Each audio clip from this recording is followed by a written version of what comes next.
안녕하세요. 위젤라TV 시청하신 여러분들 반갑습니다. 오늘 내적 성장 프로젝트의 주제는 인간관계를 현명하게 하기 위한 대화법을 준비해봤어요. 진짜 고민을 많이 했는데 여러 가지를 너무 많이 해가지고요. 근데 대화에 대해서 얘기를 할 때가 됐다 싶어서 한번 준비를 해봤고요. 여러분들 자녀랑 대화가 잘 통하시나요?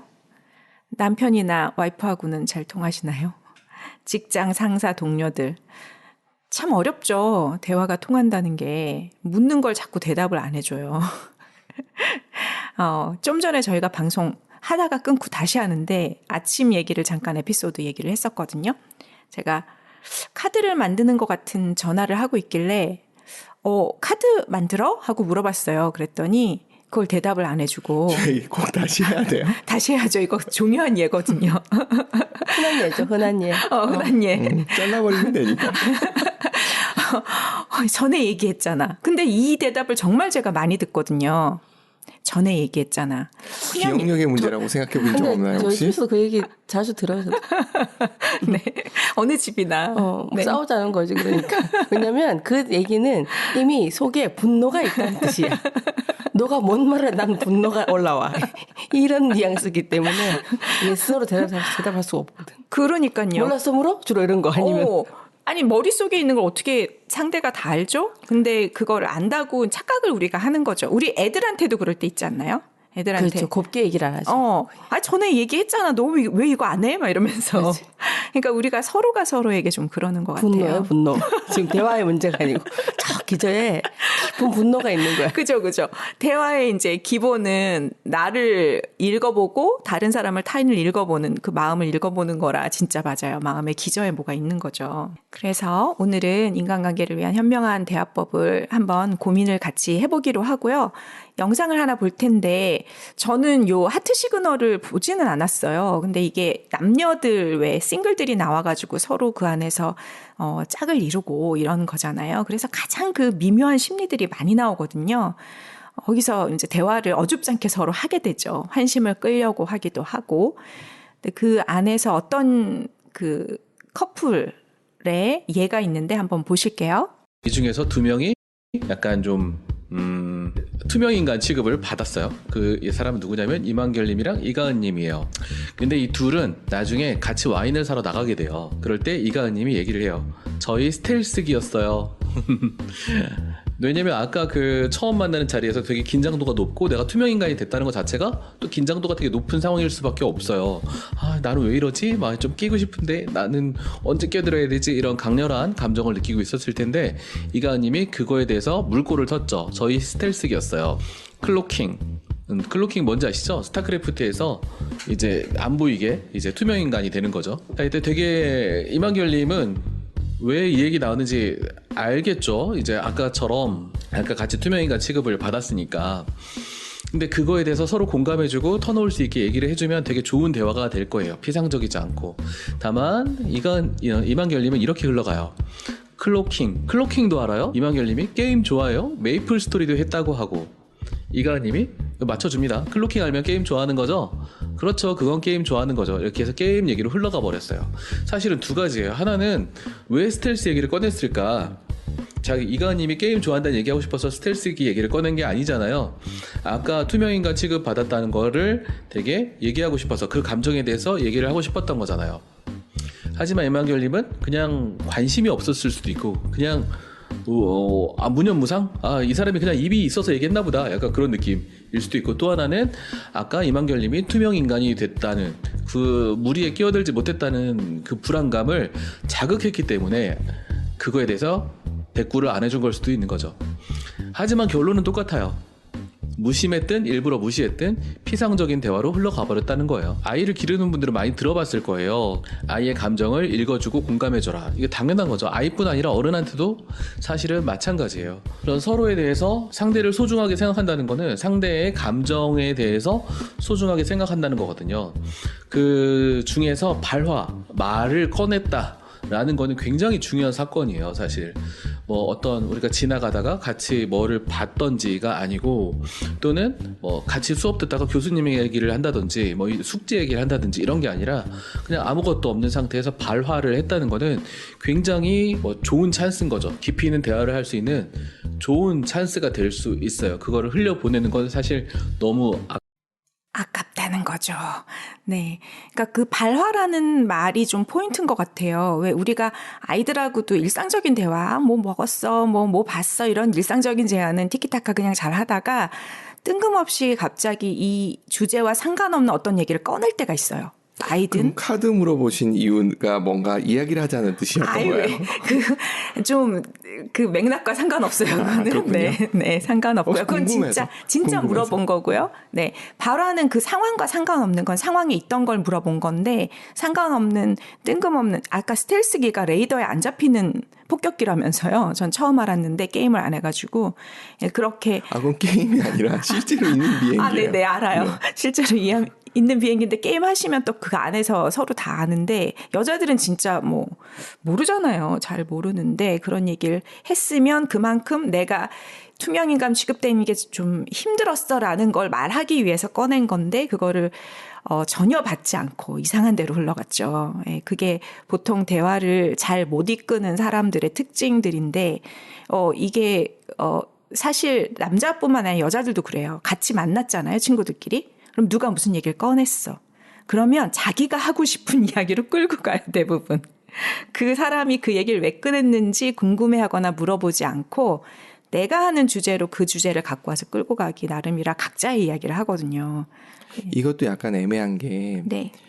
그랬을 수도 있고 역으로 생각해 보면 정확한 의사 표현을 얘기를 안 했기 때문일 수도 있다라고 좀 그렇죠, 보여지는 그렇죠. 거죠. 그렇죠. 양쪽이 다 있다고 생각은 돼요. 이게 친숙한 상황이라면 사실 나의 말을 정확하게 하는 게 더 중요한데 친숙하지 않거나 아주 그랬을 때 더 정확할 필요가 있다고 생각하는 게 맞아요. 왜냐하면 친숙하지 않기 때문에 저 사람의 말에 뭐라 그러나 방향성, 의도, 저 사람이 이럴 때 이렇게 얘기한다는 걸 전혀 알 수가 없잖아요. 그렇죠. 그런 상태에서 내가 할 때 저쪽에서 당신 지금 어디가 아프시군요. 마치 환자가 들어올 때 의사가 정확하게 쭉 스캔을 해주길 바라는 거일 수도 있다라는 얘기를 드리는 거죠. 그럴 수는 있죠. 근데 이제 발화가 됐을 때, 말이 시작됐을 때 이 얘기를 왜 꺼냈을까 하는 걸 좀 생각해 보는 거가 좀 잘 훈련이 돼 있는 분은 그 얘기 왜 꺼냈을까요? 근데 하고 그것도 저는 약간 좀 생각을 해봐야 된다고 생각을 해요. 그러니까 한번 들어보세요, 기PD님. 그냥 자꾸 본인 얘기만 하지 마시고. 그러니까 양쪽을 다 네. 그러니까 저는 얘기를 하는 게 네. 지금 말씀하신 게 틀렸다가 아니라 네. 그러려고 노력해야 되는 부부간에서는 그건 잘못한 게 맞아요. 부부간에서 그걸 안 된다 그러면은 그거는 내가 충분히 신경을 안 썼다라는 화가 쌓였을 수도 있고 뭐 그럴 수 있다는 건 알겠는데 네. 모르는 사이에서는 더 힘들 수 있다는 얘기를 드리는 거죠. 맞아요. 하지만 힌트를 여기서 보시라 하고 이제 얘기를 드리는 거고요. 이 연습 문제를 내볼게요. 그러면 한번 해봅시다. 친구가 막 이렇게 떨려고 전화를 한 건 줄 알고 딱 전화를 받았는데 나 진짜 지금 너무 머리가 아프다 이렇게 얘기를 했어요. 뭐라고 대답을 하시나요, 보통? 이러면은. 왜 아프냐고 물어보죠. 왜 아파? 어떻게 아프게 됐어? 아니면 얼마 전에 뭐 감기를 걸렸었다든가 하면은 감기는 괜찮아? 이렇게 질문을 하겠죠. 그래서 여기서 똑같은 제가 얘기를 드리는 거예요. 저 사람 상황을 알아. 내 친한 사이야. 그럴 때는 거기에 맞춰서 나갈 수 있는데 네. 처음 미팅 자리야. 네. 근데 갑자기 제가 머리 아프네요. 이거를 네. 뭐라고 받아들여야 될까요? 예를 들어 이렇게 첫 미팅 자리예요. 네. 여자분이 네. 제가 좀 머리가 아파서요. 남자가 뭐라고 받아들여야 돼요? 어떻게 받아들여야 될까요? 네가 싫어하는 거죠. 맞아요. 이렇게 받아들일 수 있어요. 대부분 그렇게 받아요. 근데 그게 맞을까요? 꼭 맞을까요? 맞지 않다는 거 오늘 얘기를 드릴 네. 거예요. 네, 맞습니다. 그래서 이렇게 얘기가 나왔을 때 대화를 어떻게 이끌어가면 좀 좋을까? 비비다님이 병원에 가면 어때요? 라고 말씀하셨고 네. 우님은 너무 좋아서 흥분하면은 TMI가 막 된다고. 그렇죠. 저덕님 만나면 그렇게 된다고. 그거는 뭐 얼마든지 서로 얘기를 하려고 만났을 때는 얼마든지 환영이죠. 네, 지금 머리가 아파의 두 분이 어디가 아파? 이렇게 물어보셨다 그랬고 뭐라고 하셨죠? 하여튼 저는 비슷한 얘기를 안 했어요. 상황에 따라 굉장히 달라지기 때문에 다를 수 있다. 네, 네. 저거는 글쎄요. 미팅 자리에서 그랬으면 미더덕님이 얘기하셨던 대로 될 것 같아. 아, 네, 네. 저 사람이 마음에 안 들어하는구나. 네, 네. 그럴 수도 그러면은 있고. 빨리 끝내고 나와야 된다라고 생각을 할 수도 네, 있죠. 네, 네. 그렇죠. 그만 그렇죠. 가라, 이거죠. 그렇죠. 자, 이렇게 이제 내가 스스로 생각하는 걸 독심술이라고 합니다. 이렇게 그러니까. 생각을 하게 되는 게 일반적인 예죠. 그리고 어제 하루 종일 굶었어. 이렇게 얘기하면 또 뭐라고 할까요? 보통은 아는 사이면 무슨 일 있으셨어요? 라고 얘기할 수도 있고 아니면 저렇게 얘기를 했을 때 상황에 따라 달라지는 것 같아요. 예를 들어 식사 시간 전이야. 네. 아니 조금 전이야. 네. 예를 들어 한 4시쯤이야. 좀 이르잖아요. 그런데 저렇게 얘기하면 되게 배고픈가 보다 하면서 뭐 먹으러 갈까? 이럴 수도 있는 거고 뭐 이제 다양할 수 있을 거라고 생각해요. 그죠. 네. 이게 이제 대화할 때 그 상대방을 나는 생각한다고 생각하면서 얘기를 하잖아요. 근데 그게 오류가 나기 쉽잖아요. 지금 말씀하신 대로 내가 생각했던 거의 거랑 좀 오류라고 봐야죠. 그죠. 그래서 대화할 때 힌트들이 있어요. 그때 우리 왜 영심이 얘기할 때 그게 쉬워. 네. 그래? 오, 진짜? 그렇구나. 이렇게 쿵짝을 맞춰주는 게 제일 쉽거든요, 그러면 사실. 그런 식으로 하면 나 머리 아파 그럼 많이 아프시겠다 이렇게 얘기해야 되는 게 더 낫나요? 머리가 지금 많이 아픈가 봐요 하면서 한번 그 얘기를 감싸주고 무슨 일이 있으셨어요 하고 물어보면 더 좋죠. 한번 그 얘기를 같이 읊어주고 물어보면 제일 좋습니다. 어제 하루 종일 굶었어? 배 너무 고프겠다. 무슨 일 있었어? 속이 안 좋아? 이렇게 물어보면 더 좋은데 그럼 어디 먹으러 가자. 이러면 이제 대화가 그 사람이 원하는 답이 아닐 수도 있고 일 수도 있기 때문에 참 다르죠. 네. 첫 번째, 구다 반복법. 간단합니다. 기본적으로 여자들은 모든 말에 공감을 받길 바랍니다. 특별한 불편함이나 속상한 말이 아니더라도 가벼운 그녀의 말에 뭐뭐 했구나 라고 반복적으로 이야기를 해줘 보세요. 예를 들어 나 어제 회식까지 했는데 오늘 회사에서 미팅도 많고 블라블라블라블라 피곤했어. 남자는 이렇게 대답하면 됩니다. 피곤했구나. 좀 더 나아가서 이젠 유사한 단어로 바꿔서 반복해보죠. 나 오늘 쇼핑에 갔는데 1층에서 세일을 해가지고 2만원짜리를 20% 할인받아서 얼마 쌌는데 그 물건이 진짜 괜찮은 것 같아. 블라블라블라. 여기 남자의 대답은 득템했구나. 정말 별것 아니죠? 하지만 이런 방법만으로도 충분히 여자와의 대화의 80% 정도를 이끌어갈 수가 있습니다. 특히나 이 구나 반복법은 연애 생활뿐만이 아니라 편안한 결혼 생활을 하는데도 굉장히 필요한 스킬입니다. 바로 어제 제 상황을 한번 예를 들어보죠.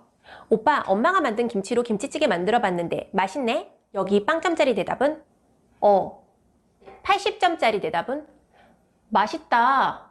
그럼 100점짜리 대답은 장모님 김치로 만든 김치찌개 괜찮네?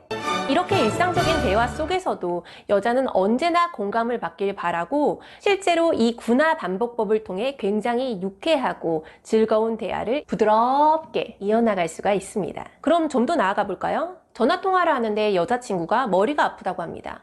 오빠, 나 머리가 아파. 공감 능력 빵점인 남자는 라라가 머리가 아프니까 그래 라라야 그럼 너 몸 안 좋으니까 쉬어. 빨리 전화 끊자. 안녕. 그럼 구나 반복법을 학습한 남자는 어떻게 대답할 수 있을까요? 두통이 왔구나. 타이레놀이라도 먹어보는 건 어때? 라고 하면서 한마디 더 붙여준다면 정말 금상첨화겠죠. 여기서 포인트는 두통 해결은 여자가 알아서 합니다. 당신이 의사가 아니니까요. 다만 당신은 상황을 걱정해주고 공감해주기만 하면 되는 겁니다. 그게 남자친구의 몫인데 남자들은 항상 의사 역할을 하려고 해서 문제랍니다. 네. 저기 이제 여자라고 지칭을 했지만 사실 대부분 사람들이 저런 피드백을 받으면 좀 편안해 하죠.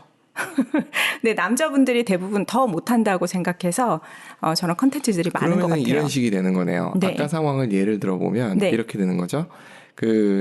물어봤어요. 카드 상황에 대해서 물어봤어요. 제가 얘기했잖아 라고 얘기하면 이렇게 되는 거죠. 상대방의 상황을 이해하면은 저 사람이 화가 났구나 일 수도 있고 뭐 바쁘구나 그래? 하고서 지나가면 되는 거죠. 네, 평소에는 늘 지나가는데 그렇게 대화를 항상 하게 되면은 답답하기 때문에 나중에 얘기를 하면 되겠죠. 그러니까 제가 얘기 드리는 게 이게 지금 얘기하는 게 그거예요.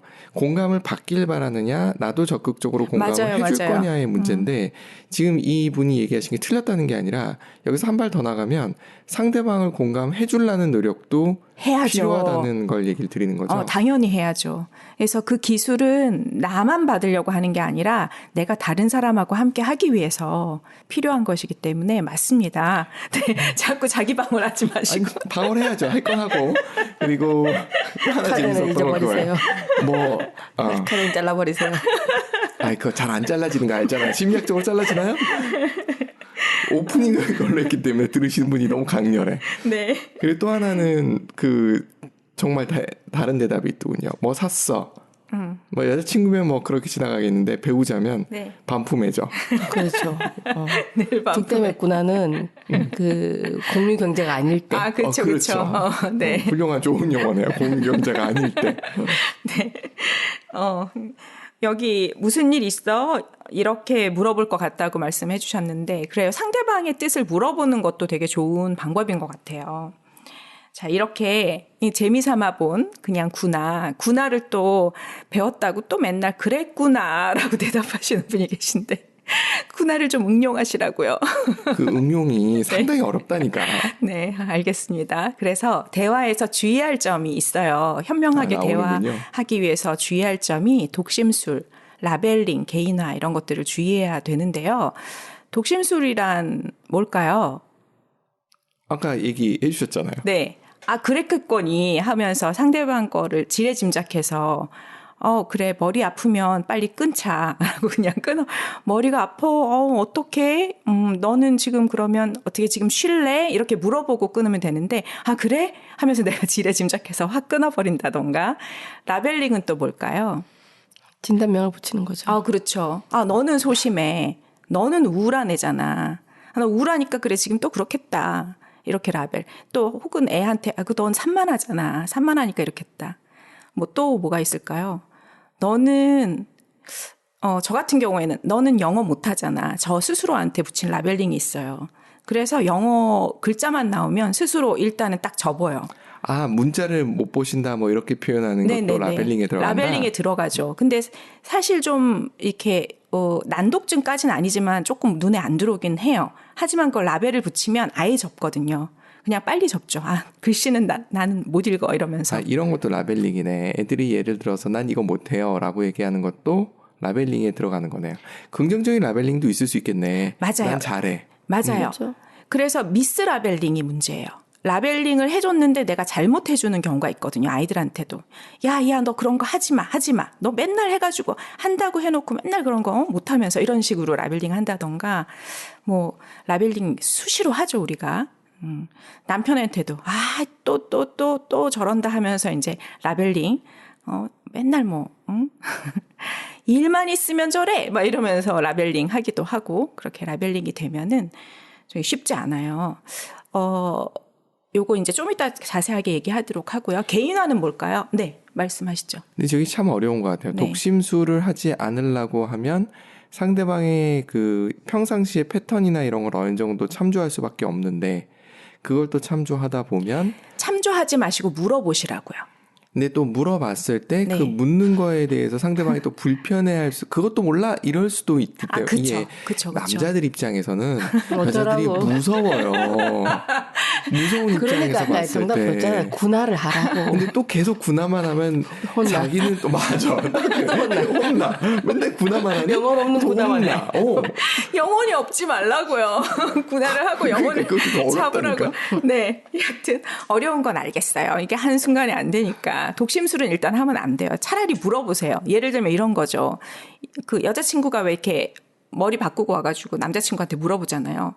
나 어디 바뀐 거 없어? 나 어때? 하고 물어보면 남자들은 다 멘붕이죠. 빨리 대화의 주제가 바뀌길 바라죠. 그럴 때 눈이 흔들리면서 어떻게 하지 이러지 마시고 자기야 나는 그냥 자기가 예쁜데 뭐 바뀌었냐고 물어보면 너무 힘들고 뭔지 잘 몰라. 그래도 계속 몰아치는 거 아시죠? 아, 그래, 몰아쳐도 힘들 것 같아. 몰아쳐도 그러니까 그렇게 힘들다니까. 그렇게 얘기하시는 게 내가 솔직한 게 훨씬 낫습니다. 그래도 야단 네. 맞던데. 야단을 맞아도 그게 훨씬 나아요. 그러니까 어디가 바뀐지 모르고 네. 계속 있으면 야단 맞는 더 혼나는 캐릭터거든. 오해를 덜 삽니다. 네, 독심술에서 계속 멈추고 있는데 자 갑시다. 개인화까지. 라벨링 개인화. 개인화는 뭘까요? 저게 궁금하네요, 무대뽀님이. 네. 나 바뀐 거 없어? 네. 아까 얘기했던 거랑 약간 비슷해요. 저는 그냥 예뻐라고 얘기하는 스타일이에요. 저는. 모른다는 차라리 거잖아, 근데. 맞아요. 정확하게 그 말이 맞아. 모른다지만 예뻐 그러면 상대방이 기분 나쁘진 않아요. 그래서 그게 이제 완전 오답은 아니지만 뭐 바뀐 거 없어. 근데도 야단은 치시더라고요. 50점 답이지 뭐. 네. 그 모질란 50점에 대해서. 저는 그런 쪽이 더 강한 것 같아요. 이게 사람의 기질적인 건데 그 미적인 거 예민하신 남자분들은 아시더라고요. 맞아요. 굉장히 피곤해요. 그런 분이랑 사시죠? 저는 아니기 때문에 네. 상대방이 바뀌었을 때 그걸 캐치하는 게 요즘은 하도 트레이닝을 받아 야단을 맞아서 정확하게 말씀드릴게요. 야단을 맞아서 조금 봐요. 근데 야단치 보람이 있네요. 교육받아서 무서워서. 저희 집에 계시는 분은 알기 때문에 네. 더 미운 거예요. 그럴 미용실 수 갔다 있다. 왔다. 쿠폰으로 했냐? 공짜로 갔다 왔냐? 뭐 이런 식으로.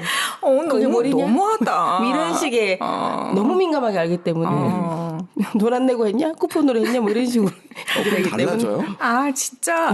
뭐가 달라져? 쿠폰으로 하거나 무료로 하면 달라져요. 아니 대관 해줬다 이거죠. 이 그러니까 머리를. 이거를 돈 내고 이렇게 했냐 받아들이잖아. 그러니까 이 진짜 그러니까 정확하게, 이게 정확하게. 은유적이고 비유적인 건 네. 이 직설적인 남자분들한테 쉽지 않을 것 같고 맞아요, 저도 뭐 맞아요. 반인반수기 때문에 할 말 없고. 언어 어려워요.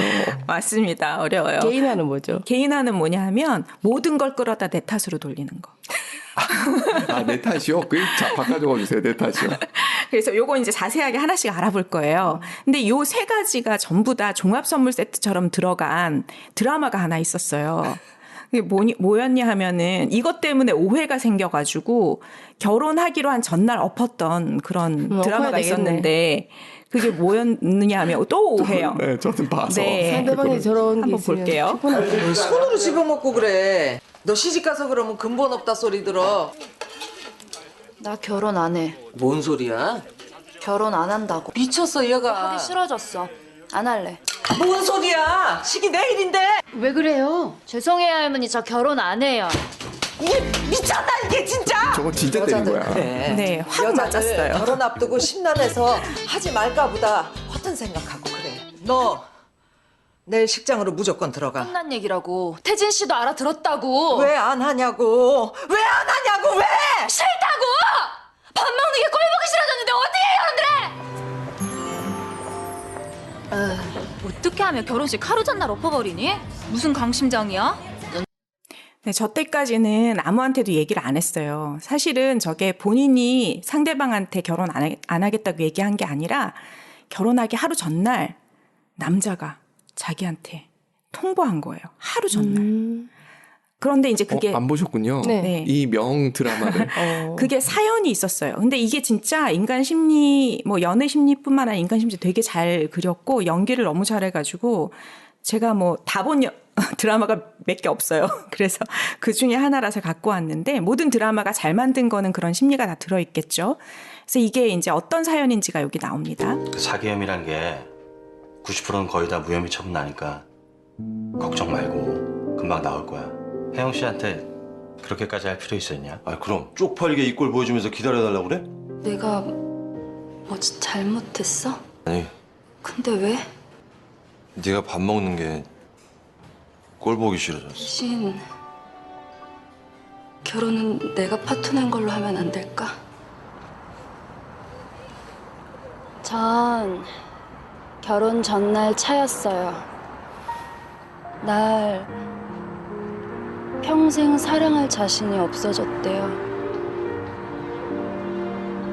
그리고 내가 밥 먹는 게 꼴 보기 싫어졌대요.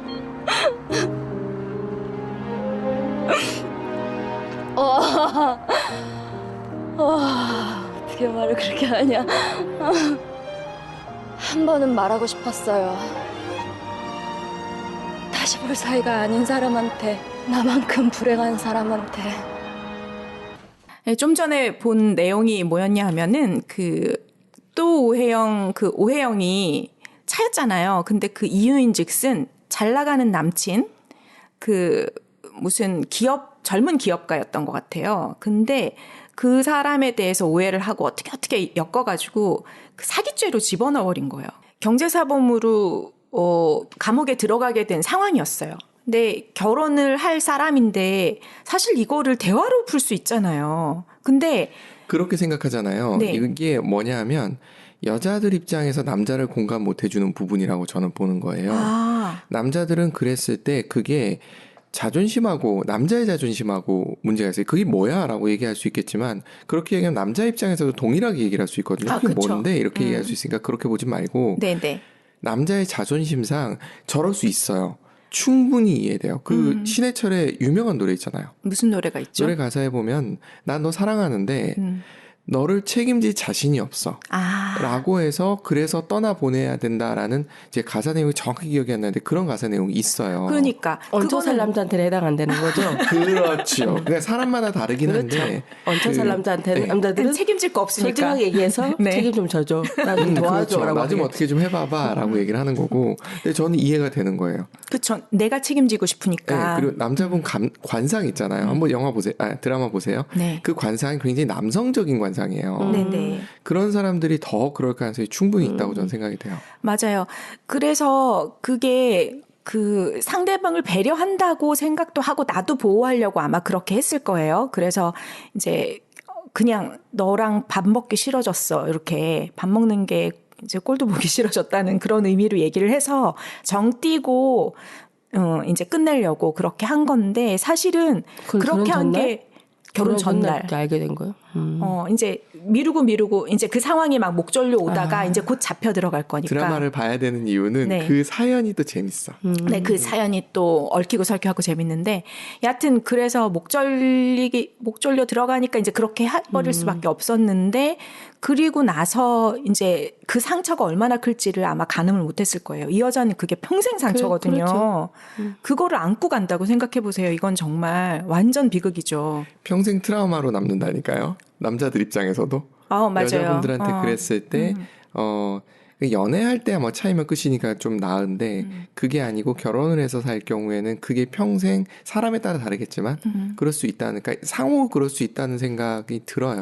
내가 이제 경제적인 짐을 지고 감옥에 들어간 채로 아니요, 이제 그게 결혼한다? 아니라 남자들 입장에서 봤을 네. 때 여자분들이랑 대화를 할 때 네. 여자분들의 특유의 화법, 아까도 잠깐 얘기해 주셨잖아요. 네네네. 그걸 남자들이 이해하기 되게 어렵거든요. 맞아요. 아주 예민한 사람들은 돼.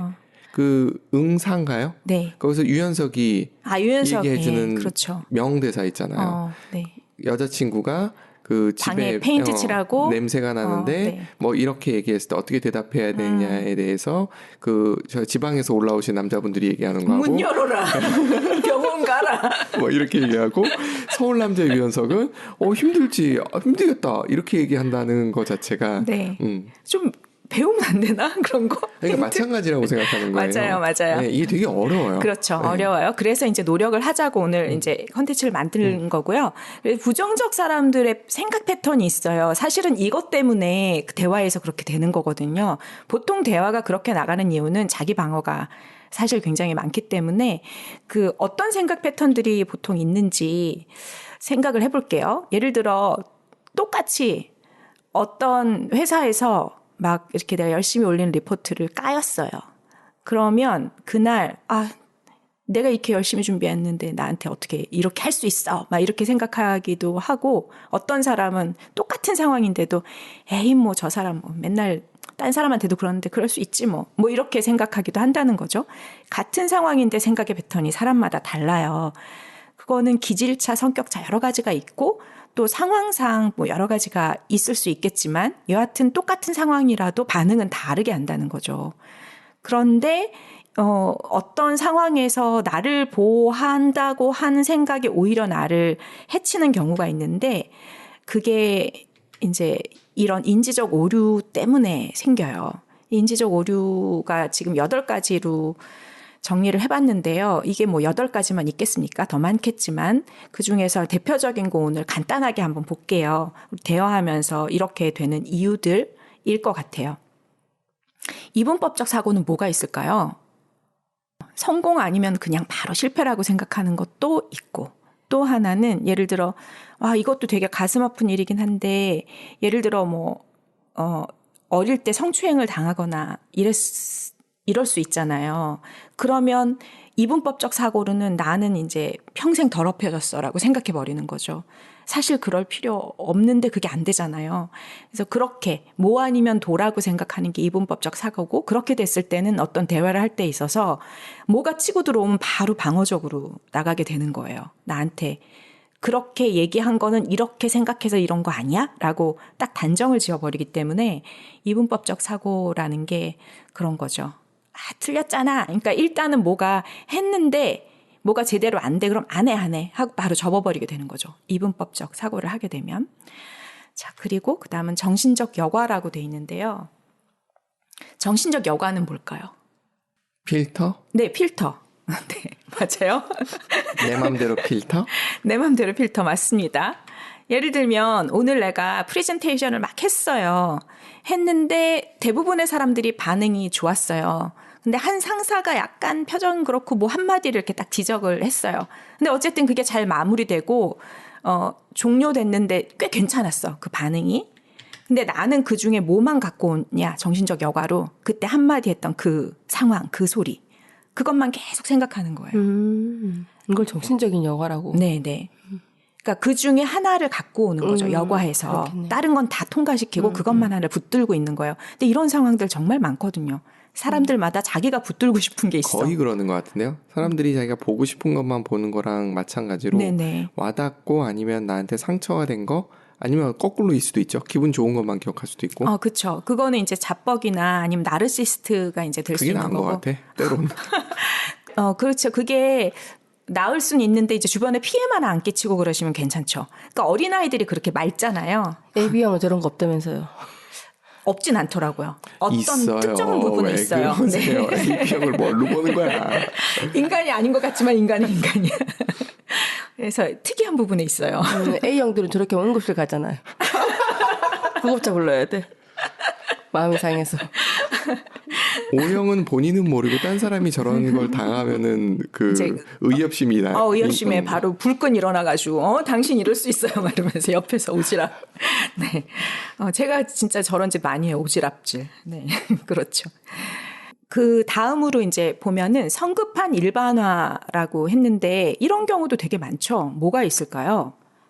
쟤는 원래 저래. 아까 나왔었던 거랑 비슷한 것 같은데 그 라벨링. 패턴, 라벨링. 라벨링이랑 조금 다른 게 이게 내가 이제 받아들이는 과일반화. 건데 맞아요. 그래서 이제 내가 카톡 계속 보고 있다가 내가 카톡을 줬는데 일이 없어졌어. 근데 전화를 안 해. 라던가 무슨 답이 없어. 아니면 아예 읽지도 않아. 이러면 어떻게 생각하냐면 이 사람이 나한테 마음이 떠났구나. 이렇게 그냥 일반화를 시켜버리는 거예요. 성급하게. 사실 아닐까요? 사실일 수도 있지만 그 사람이 바쁠 수도 있는데 절대 그렇게 생각하지 않고 모든 거를 이제 이런 식으로. 성급한 일반화 같은 경우에 독심술이랑 비슷해요. 그냥 내가 그렇게 생각해 버리는 거예요. 그렇지 않을까 미루어 짐작하는 거죠. 분명해 저렇게 하는 건 이럴 거야 라고 그냥 내가 그 마음을 미루어 짐작해 버리는 거죠. 그러면 그다음부터 이제 꼬인 대화가 오가겠죠. 네. 그러니까 이렇게 성급하게 일반화하지 않으려면 어떻게 해야 될까요? 카톡을 지워. SNS를 안 하고. 그것도 있는 것 같아. SNS 하다가 댓글 안 달리거나 좋아요 안 붙으면 화나는 느낌. 다 열등감의 문제이지 않을까 싶어요. 네, 저런 마음은 다 있죠. 누구나 이제 없는 게 아니라 다 있어요. 근데 그럴 때 그 감정을 내가 나한테 물어봐야 되는 것 같아요. 그러니까 그냥 그렇게 막 치부해 버리지 말고 내가 이러는 이유는 뭐지? 혹은 상대방이 이렇게 나올 수 있잖아요. 그러면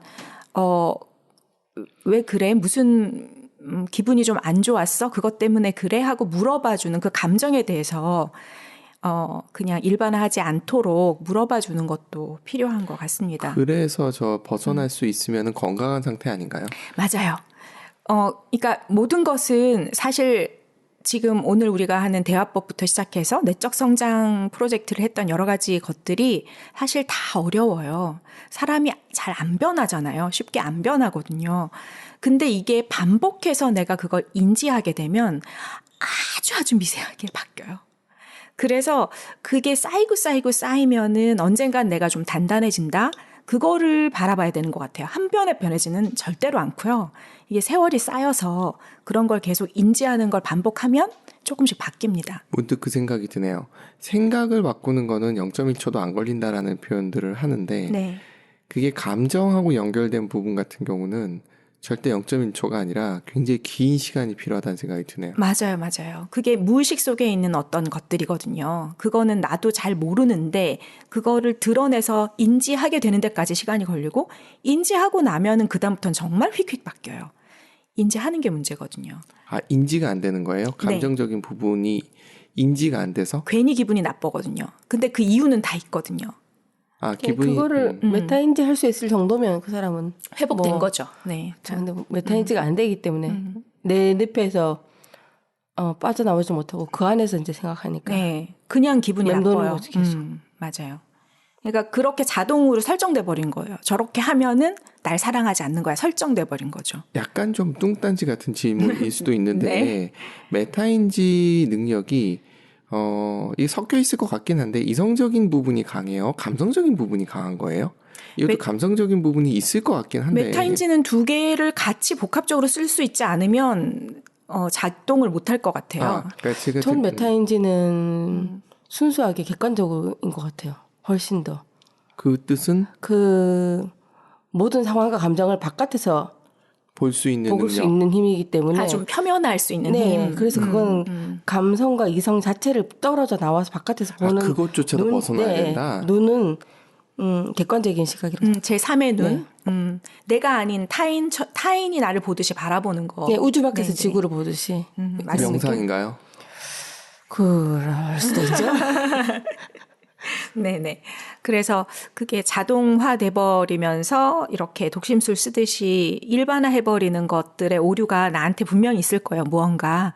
그게 있고 늘 불편한 게 있으면 그거에 대해 생각해 보면 돼요. 내가 불편한 감정이 계속 떠오르는 어떤 반복되는 패턴에 대해서 내가 생각을 해보면 분명히 뭐가 있습니다. 그것부터가 어려울 것 같기는 해요. 어렵죠. 불편하기 때문에 더 보기가 싫고 피하고 싶은데 봐야 되는 거잖아요. 맞아요.